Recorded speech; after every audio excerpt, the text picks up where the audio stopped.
In this video, meron tayong mga products dito from Gujudok. Sa video na to, i-check natin isa-isa. Simulan natin dito sa GFS008. Ito yung desktop fan ni Gujudok. Yan, ganito kalaki yung box niya. Sa loob, ang kasama niya, ito yung mismong fan. May manual, may cable, Type-C na siya. Available din sa iba't ibang kulay. Ito yung color gray. Dito meron siyang parang foam para siguro to hindi mapipindot during transport yung power button niya. Ito yung usual na pinapatong lang sa table. Hindi siya sobrang laki na malaking sinasakop niya sa table mo. Maliit lang din. Dito sa ilalim meron siyang sabitan para kung gusto mo siyang wall mount, pwede. Isasabit mo lang sa wall, tapos yan, pwede mo itutok sa'yo. Kung ayaw mo siyang nakapatong sa table mo. Dito sa paa niya meron siyang rubber feet. And para di siya mag-i-slide. Yung angle nito, yan yung pinakasagad niya sa baba. Pero pwede mo siyang i-tilt up hanggang ganyang angle. Yung kanyang tilt. Para matutok mo siya. Ito yung harap, ito yung likod. Andito sa likod yung charging port niya. Pwede mo rin itong gamitin na naka-charge. Gagana siya kahit nakasaksak siya. Siyempre para hindi siya malulobat kagad. Pero since portable to, may battery din to, 4,000 mAh. According kay Gujudok, kaya daw niya ng 2 to 12 hours. Depende sa lakas ng paggamit mo. Ito yung power button niya nandito sa ibabaw. And ito yung plus minus pang control ng lakas ng fan. Para buksan siya, long press mo lang yung power button. Mag-on na siya. May display na rin sa harap. May LED light din na pwedeng bago-baguhin. Yan, naka-RGB siya. Tapos, single press sa power button, mag-iiba siya ng kulay.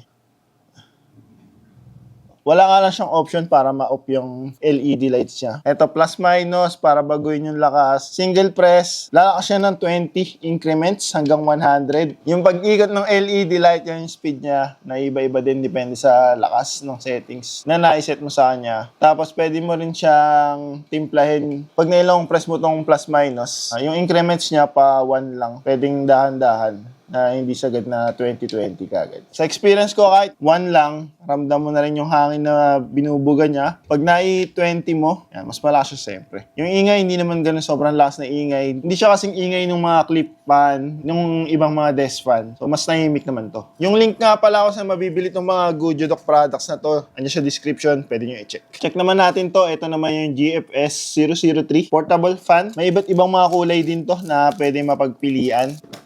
May kasamang manual. Ito yung mismong fan. Meron siyang straps na kasama. May charging cable. Type-C na rin, syempre. Yung strap, ito lanyard. Bali, next strap siya. Ito na yung mismong unit, GFS003. Ito yung harap niya. May display din dyan. Yung likod, yan. Yung charging port niya nandito sa ilalim. May dalawang button lang siya dito sa harap. Bali, yung plus, yun na rin yung kanyang power button. Plus minus, para baguhin yung speed. Ang kakaiba dito sa Gujudok GFS003, ito yung pwede mo mabago yung angle niya. Ayan, pwede mo siyang i-fold. Napofold siya.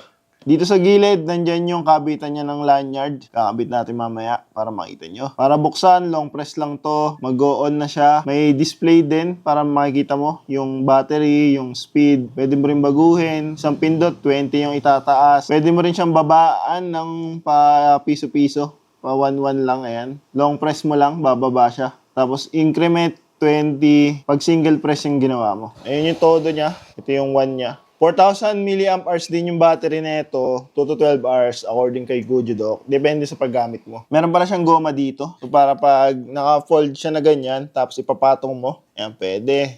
Yung kabilang side din meron. So pag pinatong mo siya sa desk, matututok mo din sa'yo. Pero yan, nakabit ko na yung lanyard. Ang pinakang special talaga dito is wearable siya. Pag sinuot mo siya na ganyan, pwede siyang hands-free. Ma-adjust mo pa yung tutok sa'yo, nakasuot na ganyan. Free yung kamay mo, nakatutok sa'yo yung fan. Hindi kagaya nung handheld pa na model. Eto, nakasuot lang sa'yo yung lanyard, nahanginan ka na. Check naman natin to. Eto, hindi to fan, power bank to ni Gujudok. 2 amps yung output niya. So, mabilis din siya mag-charge. Ito ay 5,000 mAh na power bank. May included na rin siya na Type-C cable para kapag kailangan mo i-charge yung mismong power bank. May manual. And ito na yung mismong power bank. Napakaliit lang niya. Ganyan lang siya kaliit. Ito pwede mag-act siya na strap. Yan din yung Type-C niya. Kung may kailangan i-charge yung Type-C. Andito naman yung port niya kapag i-charge mo na to. Dito sa ibabaw, may takip. Ito naman yung sa lightning. Bali, itong power bank na to, may option ka sa connector na yan kung Type-C or lightning. Since yung gamit ko is iPhone na naka-lightning pa, lightning connector yan. Para gamitin, diretso saksak na lang kagad. Yan no, May ilaw din dito para makita mo yung capacity niya, kung ilan na lang yung charge nito, mismong power bank. Tapos yan, naka-connect na siya. Hindi naman siya nahuhulog. Maganda yung kapit niya. Kung ayaw mo na mag-mess around sa mga cable pa, pagka mag-charge ka, diretso na kagad. Ito yung power bank na para sa'yo. Since wala na rin siyang mahabang cable pa para mag-charge, mas efficient siya. Ito, maganda din to. Since napakaliit lang niya, very portable din. Pag dala mo to, hindi ganun kabigat, hindi ganun magtitake ng space sa mga gamit mo. May goma siya dito na takip para kapag hindi mo siya gagamitin, pwede mong takpan yung kanyang connector. Protected din yung connector, hindi siya masisira. Pag ito, tinabi mo na sa mga gamit mo. Check naman natin to. Ito naman yung GFS 007 na model. Ito yung kanilang mini compact pocket fan ni Gujudok. Maliit lang yung box niya. May kasamang manual. Ito na yung mismong fan. May kasama din siyang lanyard and Type-C cable para kapag i-charge mo siya. Ito yung mismong fan. Available din sa iba't ibang kulay. Ito yung likod niya. Ito yung harap. May display din dyan. Ito yung switch para i-on siya. Andyan yung port pag i-charge mo na siya. Andito naman sa harap yung button para baguhin yung lakas ng hangin niya. Ito yung kabitan ng strap, ng lanyard. Dito sa ilalim, meron siyang parang goma na part. So, pag tinayo mo siya, hindi siya matutumba, stable siya, secure siya. Napakaliit lang niya. Compared sa iPhone 13 mini ko, ayan, halos mas maliit pa nga siya. Para buksan naman to, yan lang. Isi-switch mo lang na ganyan. Then, ganun din. May display dyan. Makikita mo kung ilang percentage na yung charge niya tsaka kung gaano kalakas yung current settings na ginagamit mo. Single press din dito sa button. Increment siya ng 20. Tapos, pwede mo rin siyang ilong press para increment niya pa piso-piso. 1 lang ang dagdag. So, 1 to 100 yung kanyang settings na pwede mong gamitin. Battery nito, 4,000 mAh din. 2 to 12 hours din according kay Gujudok. Depende sa paggamit mo. Ito naman yung Gujudok GFS 001. Ito siguro yung pinaka-pilot model ni Gujudok. Dahil 001 yung kanyang model number. Unbox natin. May mga iba't ibang kulay din to na pwede mapagpilian. Sa loob, may kasama rin siyang manual. Ito yung mismong unit. May kasama siyang strap, lanyard para sa leeg. Meron ding hand strap. Mas maliit siya. And may kasama na rin siyang Type-C na cable para kapag i-charge mo na to. Ito na yung mismong unit.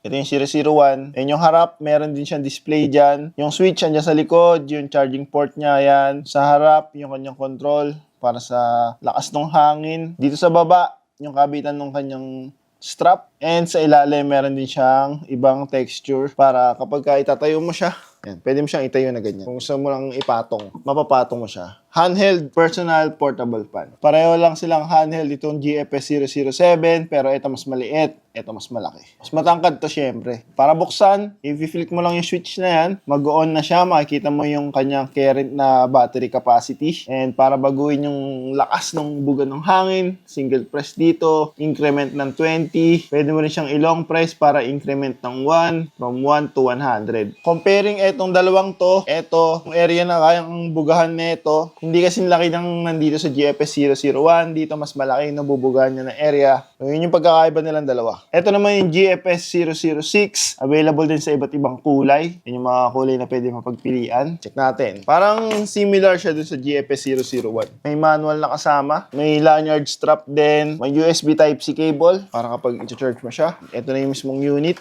Comparing dito sa 001, halos pareho sila ng form factor. Pero, syempre, may iba rin dito sa 006. Ayun yung harap niya. Ito is metal. Hindi na siya display. Ayun yung likod. Sa likod, andito rin yung switch para buksan siya. Ayun yung charging port. Dito sa harap, andyan yung display. Andyan yung control mo pag palakas, paghina. Ito yung kabitan, yung strap. Itong ilalim, goma siya, rubber. So, pwede mo rin siyang itayo. Mas secure siya pagka ganyan. According kay Gujudok, mas malamig daw yung hangin na binubuga nito dahil dito. Para buksan, click natin to. Mag-on siya. Ayun yung display. Ganun din, meron din siyang 20 na increment sa single press. Pero pwede mo rin siyang 1 lang ang increment. Makikita dito yung battery, tsaka yung level ng lakas ng hangin. Nandiyan sa LED display na maliit na yan. Yung part na to na aluminum no? Parang nagmomoy siya. Lumalamig. Parang may cold compress feature din to. Yun, ang lamig niya nga, parang nag-yelo. Kaya mas malamig yung buga nito dahil dyan. Compared dito sa 001, na walang ganon, yun yung iba dito sa 006. Yung mga karaniwang mga fan, syempre kung ano lang naman yung hangin na nasa area, yun din naman yung hangin na ibubuga niya. Pero eto, yung ganito, pinapalamig niya yung hangin na nilalabas niya. Ito yung mas may cooling effect sa pakiramdam. So, ayan yung mga Gujudok na products. Yung links ng mga yan, lalagay ko dyan sa description. Pwede i-check, pwede i-click. Doon kayo pwede makabili. Etong mga fan na to, magkakaiba sila ng karakteristik, magkakaiba ng use case, depende na lang sa needs nyo. May mapagpipilian kayo. Pili din kayo ng kulay, kung ano yung trip nyo na kulay. Siyempre, may mga kanya-kanya silang feature na makakasagot sa needs nyo. May mapagpipilian kayo dyan sa mga Gojo Doc products. Kung kayo yung papapiliin, ano yung best para sa inyo sa mga to. Alin dyan yung mga gamit nyo na, share nyo sa comment section, yung review nyo. Links ng mga to, andyan sa description. Pwede nyo i-check.